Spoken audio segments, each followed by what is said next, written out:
If I had to name one sim racing series I'm scared of, it's the Porsche Cup in iRacing. And if I had to name one track that terrifies me, it's Bathurst. So what on earth am I doing here? Well, believe it or not, I haven't got a death wish. I'm actually quietly confident I can get a good result here. Last week at Monza on LMU, I went from 14th to 4th just by playing it safe. So I'm keen to see if I can do the same again in iRacing. Yes, I'm going to be a lot slower than most of the other drivers on the grid, but if I can just keep myself out of trouble, who knows where I can end up. There will be plenty of free positions up for grabs. Now I'm starting from P11 on a grid of 23, and it's time to face my fears. Wish me luck. Green, green, green. So what drama will Mount Panorama have in store for us today? We're about to find out because the lights are green and we are underway. A fairly decent start for me there. I got a much better launch off the line than Jonathan's Yugo alongside me, and he's still alongside me into turn one, so I've got to leave him space on the outside. That tighter line through the first corner has cost me some exit speed, and Yugo has capitalised. He's taken the position back. But that's not a problem at all because I've not lost any places. I'm holding on to that P11 that I started in. In the rearview mirror, Maxim Darchuk and Ahmed Milan are both looking menacing, but hopefully I can stay in front of those two drivers as we begin our first ascent up the mountain. It actually looked like Milana got a bit too close for comfort there going into turn two, just outbraking himself and had to run out wide. Thankfully, he didn't run into the back of me. Right, here we go then, through the cutting, and this is where things start to get scary. Those imposing walls getting ever closer, the track feeling narrower and narrower as we begin the climb up to the top of the mountain. And the thing that scares me the most about this combo is the difficulty in braking. It is so hard to stop these Porsche Cup cars quickly. No ABS, of course, in this series. And if the worst does happen right in front of you, it is very unlikely you're going to get the car stopped in time. So with that in mind, I'm just deliberately leaving a bit of a gap to the group of cars in front. And straight away, Yugo in front is completely offline coming down through the S's. I just hang back a little bit in case he lost control. He's done well to regather his senses though. And you know what? I think we might have survived our first trip up the mountain through this left-hander. And then hard on that gas as we begin our charge down the Conrad Straight. It looks like Yuji Lee in that green Porsche ahead has some difficulty coming through that left-hander, and it's given Yugo the opportunity to pull alongside now. Yugo looks like he's going to make the pass and take P9 from Lee. Oh, but he swerves right back in front of Lee. What was Yugo doing there? Lee has gone. I'm locking up to try and avoid going with him, but somehow I've survived. Oh, but it was only a temporary reprieve because out of nowhere, Ryan Olin has sent me into the gravel. Well, after everyone took so much care up over the mountain, they suddenly all went crazy at the end of the lap. Watch this overtake from Yugo. He's not even a full car length past when he inexplicably pulls right back in front of Yuji Lee. Lee's got nowhere to go. I feel really sorry for him. We can see it again from his onboard. He's holding the outside line as he's perfectly entitled to do, only for Yugo to pull back across, nudging the front end of the green Porsche and sending Lee into the barrier. And honestly, I thought I'd pulled off a miracle not to get caught up in that, only to get ruined at the very next corner. Now, my earlier lockup had put me over to the left-hand side of the track, so I was holding the inside line with Maxim Darchuk right alongside me. However, from behind, Ryan Olin just miscalculated his braking, I think. One final look from the chase cam. Lee's gone. I'm panicking at this point. There's the lockup that puts me over to the left of the track. But there's absolutely nothing I can do about the cars behind me. Olin coming in way too hot, and it is game over.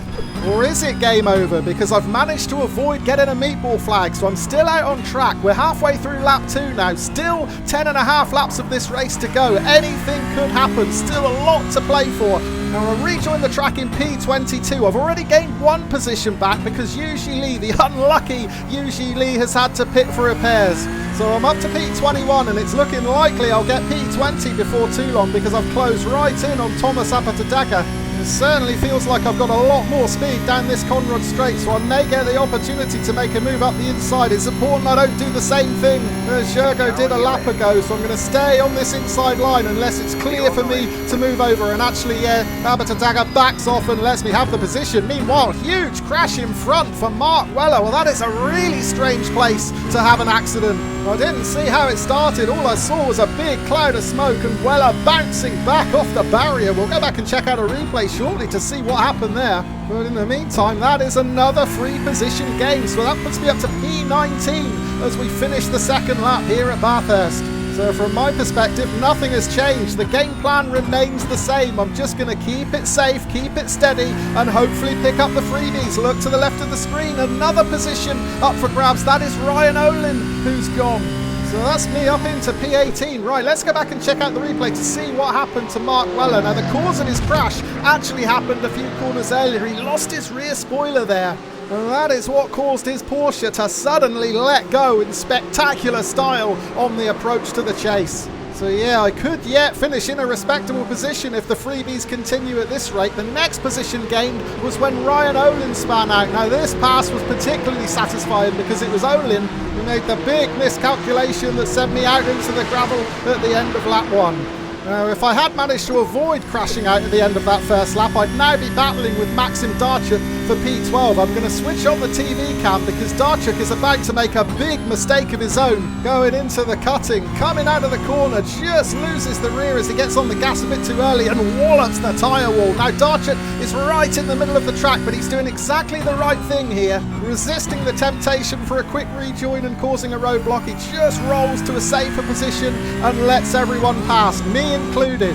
So that promotes me up into 17th position. How many more places do you think I can gain over this final 9.5 laps? Well, let's take a quick look at some of the carnage that happened in front of me over the next few laps. Well, we're starting with the number 2 driver, Javi Perez, just clipping that outside curb on the approach to the skyline, which sent him into the barrier, and he wasn't the only one. Ahmed Milana making exactly the same mistake, and now Milana is going to demonstrate how not to rejoin at Bathurst. He pulls right across into the middle of the track on the brow of the skyline and gets absolutely drilled by one of the cars behind. On to the next lap, and this is Luciano Attard crashing out of P3 at the cutting. Then at the end of the lap, the new battle for P3 also ends in tears. That's Jean and Dane having a look up the inside of Albo Aurelian, and the pair of them spin out. Now, I'll be absolutely amazed if every car gets by here because this rejoin does not look like it's going well. These two drivers struggling to get back on track. So far, so good. Everyone's getting past just about safely. Aurelian's got going again. Orendane's still struggling. Oh, and he's going to get T-boned by Eddie Souza. And as the laps went on, the casualty list got even bigger. We're now watching Maxim Sapazhin become the latest victim of that raised curb on the outside of the skyline. Well, if you're wondering where all this carnage left me, take a look at the relative board, bottom right of the screen. Yeah, I'm into the top 10, and incredibly, I'm going to gain iRacing when I cross the line to take the checkered flag. I knew there'd be freebies up for grabs, and I've climbed from P22 all the way up to P10. Oh, I don't want to throw it away at the very last corner. An unnecessary off-track picked up there, but even with that instant point, I've gained safety rating as well. So yeah, all was certainly not lost after that first lap incident, but it did leave me wondering where I could have finished if I'd just stayed on track. So I'm back to give the race one more try, and I'll be starting far further up the grid this time too. I've qualified P6. However, grid positions don't mean an awful lot here at Bathurst because more than half the grid haven't put in a qualifying time, including no fewer than 6 of the top 10. And that means I'm likely to come under attack from faster drivers as the race goes on. So what can I do here? Well, let's get down to the track and find out. Green flag. Oh dear, a terrible start. That was an awful getaway as the lights went green. In race 1 I got off the line really well, but I've not been able to do the same in race 2. As a result, I've already lost one position. Thomas Slachelek, who started just behind me in P7, was much quicker off the line, and he has capitalised, moving up into P6, dropping me down into P7. But as per race 1, I'm not going to lose any sleep over a couple of surrendered positions in this early going. The goal is to stay safe on this first lap. And in fact, the field does look a little bit more spread out than it did in race 1. There's a nice little gap opened up behind me, although I suspect that will come back down as we get to the mountain section and the pack closes back in. And at the same time, I'm also going to try and keep just a little bit of a gap between me and the cars in front. Not too much, I don't want to lose touch with them, but it would be nice just to have a little bit of a safety net just in case there's another collision right in front of me. And at the moment, it's half a second to the car in front, half a second to the car behind. I'm happy with that. Oh, but I'm not so happy with the contact there, scraping the wall. I followed Slachelek there and made exactly the same mistake he did. Meanwhile, another driver in trouble at the skyline. Artem Trebenko it is. Trebenko started P4 on the grid but ran out onto the grass there, so that has cost him a couple of positions. He may have lost it right in front of me. Does really well to save it. That rear started to come around then. Luckily, I had just enough notice to react and get on the brakes to avoid running into him. It has allowed Slachelek to get away though. He's more than 2 seconds clear now. And there might have been a big incident behind me. I just caught a glimpse of a dust cloud as I accelerated out of that corner. It has opened up the pack a bit behind me. Let's go back and check out the replay. And that's Evis Luka having a look up the inside of Artem Kashaev. Kashaev spins around into the barrier. I worry he may get hit here. Oh yeah, he gets drilled. 2 or 3 more cars ploughing in, and this is exactly the reason I'm so scared of Bathurst. Races can get ruined in an instant. Thankfully though, mine hasn't been ruined yet. I've already gone better than race 1. I've survived lap 1 unscathed, and I'm sitting comfortably in P7. Trebenko still within 1 second in front of me. Meanwhile, behind, I've got Nedes Juknovicius breathing down my neck. Now, a lap ago, we saw Trebenko struggle through this S's section, and he's struggling even more this time, and Trebenko has gone. It's such a tricky part of the track, this section, and Trebenko got in a complete mess there. You only need to carry just a little bit too much speed over the brow of the hill, and it is so difficult to correct yourself. Trebenko just grazing one of the walls entering the S's and then hitting the second wall even harder.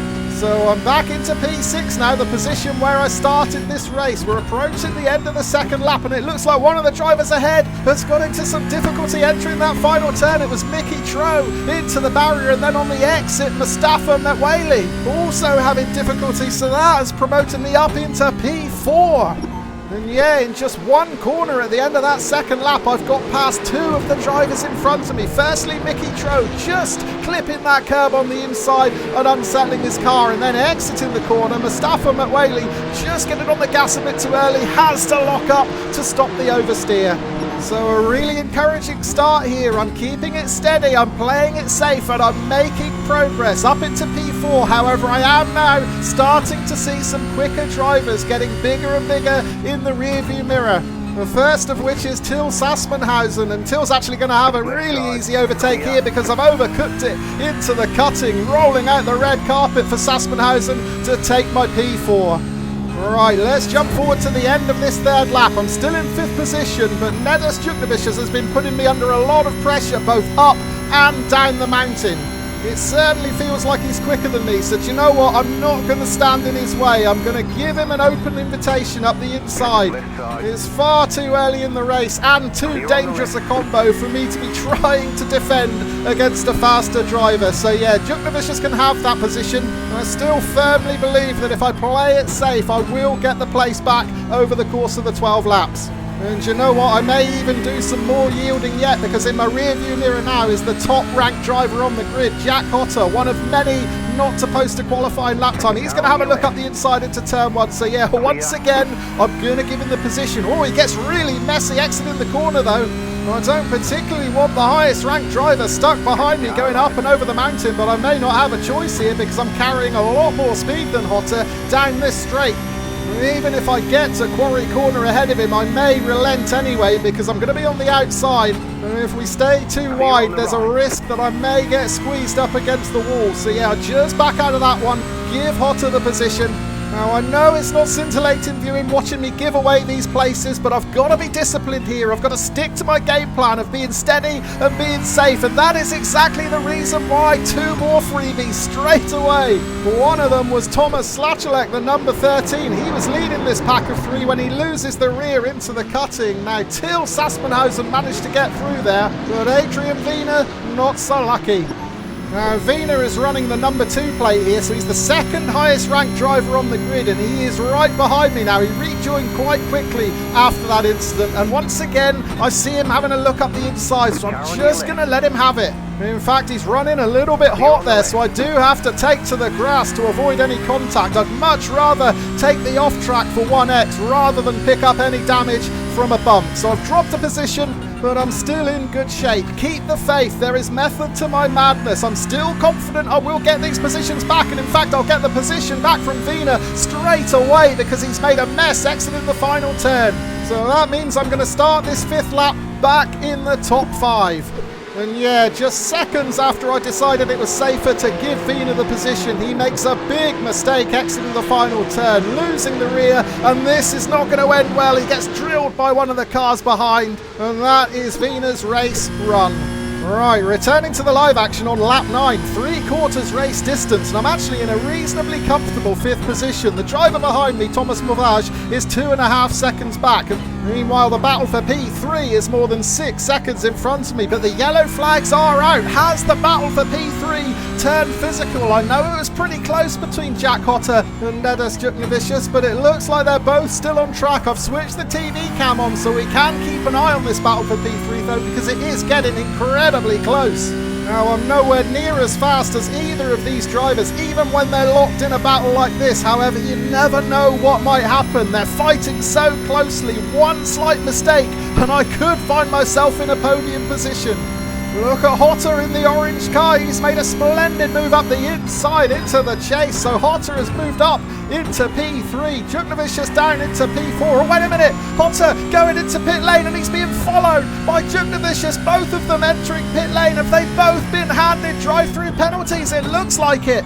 Well, in this series, you get given a penalty if you amass 17 instant points. I suspect that both those drivers have been banging doors and whacking walls, and as a result, it has pushed me up into the podium positions. On to the very last lap then, and I'm beginning to worry that this race may be one lap too many for me to be able to hold on to this P3, because behind me, Hansong is closing in fast. He's lapping a good 2 to 3 seconds quicker than I am, and he's one of the higher ranked drivers who didn't qualify, so I don't know if I'm going to be able to hold on to this P3. The gap at the moment is 1.5 seconds, but he is lightning quick through this downhill section, so I'm expecting to see him close in really quickly now. What is it? Still 1.4 seconds as we come in to this left-hander. I'm trying to be as quick as I can, but I'm also really nervous now, and you can see from the TV cam how much quicker Zong is. 1 second is all that's separating us now, and he had a much smoother line through that left-hander, so he is going to be carrying more speed down this long straight, and I fear I may get an attack coming into the chase. He's far more skilled on the brakes than I am too, so he's able to brake a little bit later coming into this left-hander. I am just far enough ahead to hold on to the position, but look how close it is now.